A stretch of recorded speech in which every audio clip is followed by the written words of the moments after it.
So that's it for our overview of the Eucharist.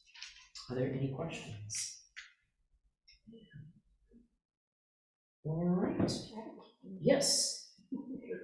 When you said it was okay for us to also make the sign of the cross at one point, where was that exactly? Yeah. When you're saying? Yes, this is a good. Right when he was betrayed. This is a good point. Yeah. So during the Eucharistic prayer, and I'll make another note with this. So in case our folks online didn't hear, we have a question about when to cross ourselves. So the prayer book doesn't list a lot of these actions.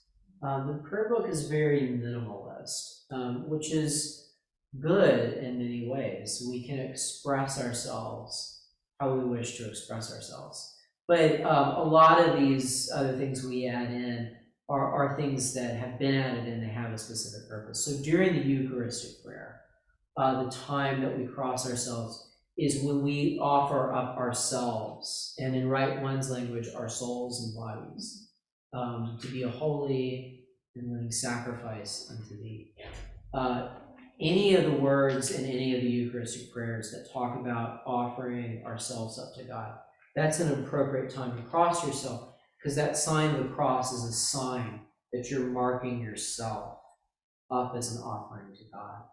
But you can also cross yourself at the beginning when we do the opening acclamation, that call and response. And that's just a sign, and you'll see me do the sign of the cross. And it's a sign of letting our God in for the service. And the last time is during the blessing, which again is just a sign of you're receiving the blessing there. There's disagreements too on how to cross. I think in the East, it's the opposite way. There's a thing on, is it 2 fingers that you use? Is it 3? 2 for the dual nature of Christ, 3 for the Trinity. Cross yourselves how you will. And what's most meaningful for you? Any other questions? Before COVID, we received communion in a kneeling position at the altar. And what was the significance of that? Yeah, kneeling to receive that comes again from the Middle Ages. It's like kneeling in general. It's a sign in the Middle Ages. Just again, in the Middle Ages, kneeling was something you did in front of the king. So kneeling in a liturgical, in a worship setting, is a sign of that too. Is it's a sign of God as our ultimate king. It's kind of an either or. It's really more of a preferential thing. Before the pandemic, and we were dealing with a lot of safety and health concerns, some churches would kneel, some wouldn't, and part of that depends on the setup of the church. Part of it depends on preference. Both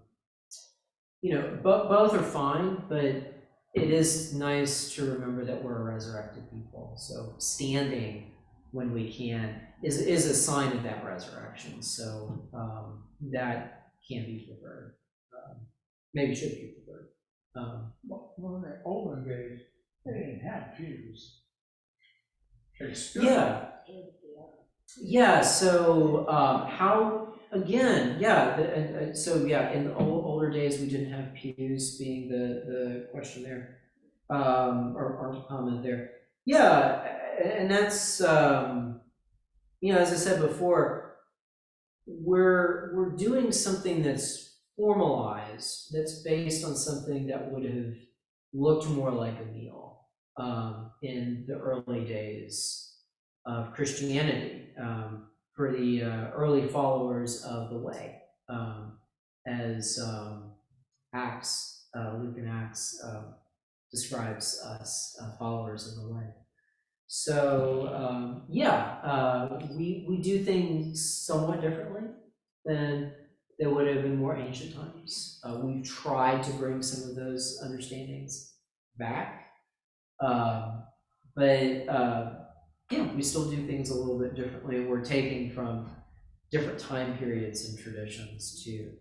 But the important thing is to understand what's ultimately going on, for what we're saying, for what we're doing in the service, and to enact that in a way that isn't distracting, but enhances our understanding. So, which is why I went over all these things and what all we're doing in the service.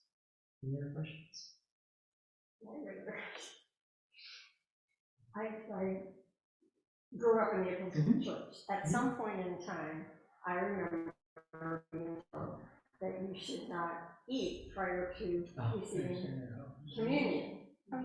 Yeah, there's a there is an idea that for our folks online, there is an idea that I'd say is prominent in some Roman Catholic and some Anglo-Catholic circles, that you fast before receiving communion. I'll tell you right now, I don't, because I would collapse if I did that.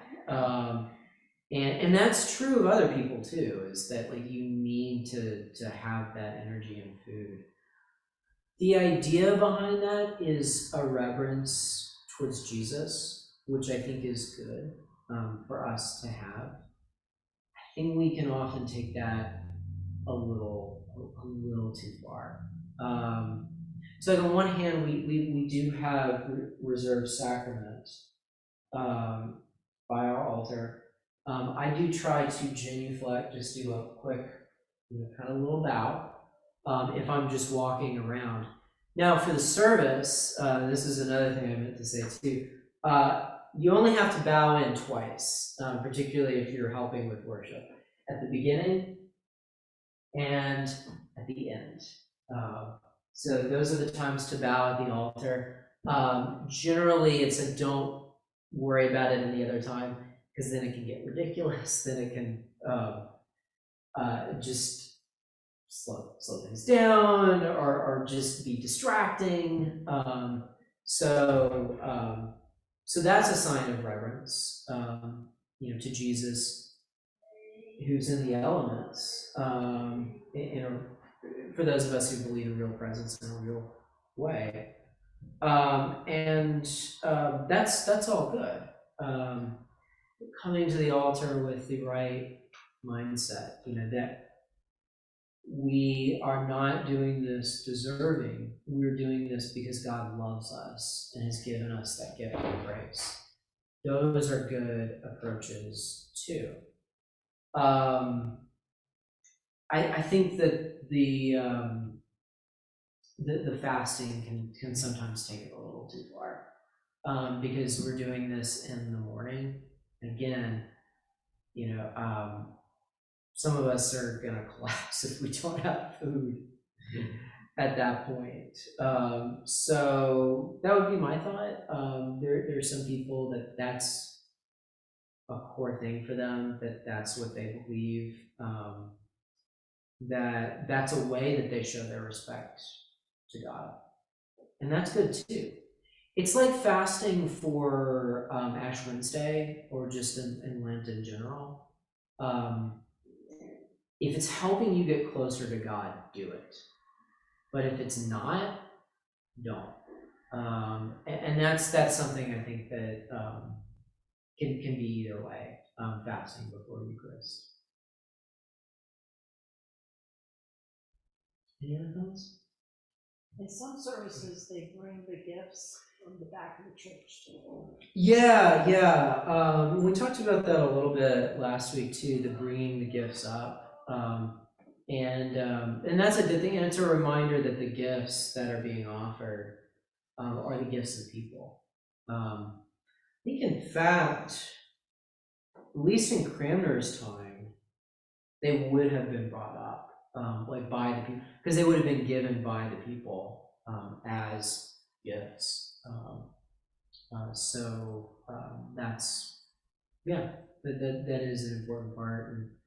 And we've unfortunately been in this sort of a weird period where I've been I've been waiting for us to no longer be at medium risk here in Bucks County, but we still are. We have been for a while, so keep praying with me. Hopefully this spring things will be better. Any other questions?